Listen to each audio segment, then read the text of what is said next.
ko na nadarama ay maawing pananggalian.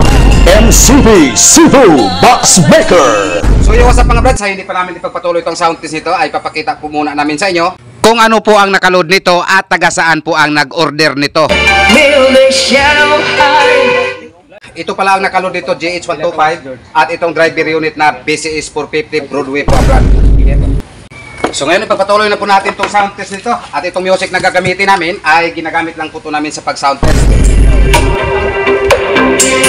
So maghanap po tayo ng isang music pang last na sound check. DJ Michael Remix.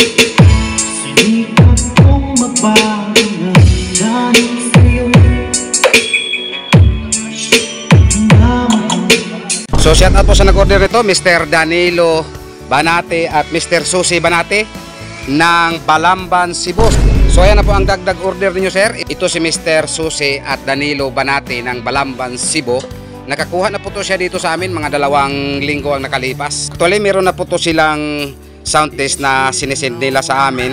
Itong nauna nilang pick up dito sa amin, pareho pa rin ito, Halimaw Iten. So shout out at maraming salamat po sa inyong dalawa, Mr. Susi at Mr. Danilo Banati ng Balamban, Cebu. So ayan na po ang dagdag order ninyo, sir. So kayo na lang po ang bahala, sir, kung kailan po to ninyo dito pipick upin. At ito po ang kanilang kunting sound test. Nag-send po sila sa amin ng video at ipaparinig po namin sa inyo kahit sandali lang.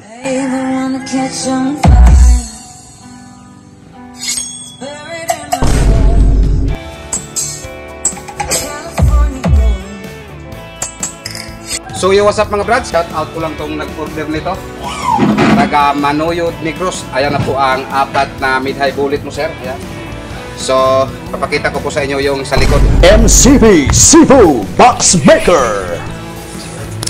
So ayan po ang gusto ni Mr. Customer. Ayan, gusto po niya palagyan ng GBL handle. Ayan. At itong kulay sa personal mga brad, ay napaka maganda po itong kulay sa personal.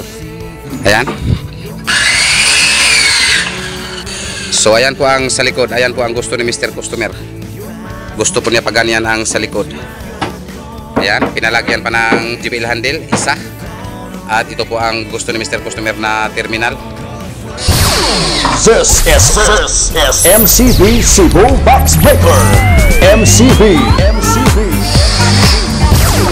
basta speaker box ang iskutan, apa, dito ka na. So ngayong araw na to, araw ng Sabado, nandito po tayo sa bintahan ng Marin.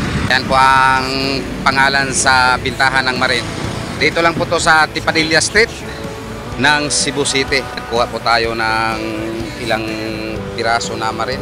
At sa mga nagtanong kung saan po kami nagkuha ng Marin, so dito po kami sa Mega Butuan. Ang Mega Butuan ay nandito lang po to sa Tipadilla Street, Cebu City. At sa mga nagtanong kung magkano po ang presyo nito, so kayo na lang po ang magpunta dito dahil magkaiba po ang presyo natin. Kaming mga wholesaler, binigyan po kami ng kunting discount. So ayan lang po muna dito dahil may dadaanin pa po ako sa Tamis Electronic ng Coulon, Cebu City. So ngayon nandito na po ako sa Tamis Electronic Parts Center.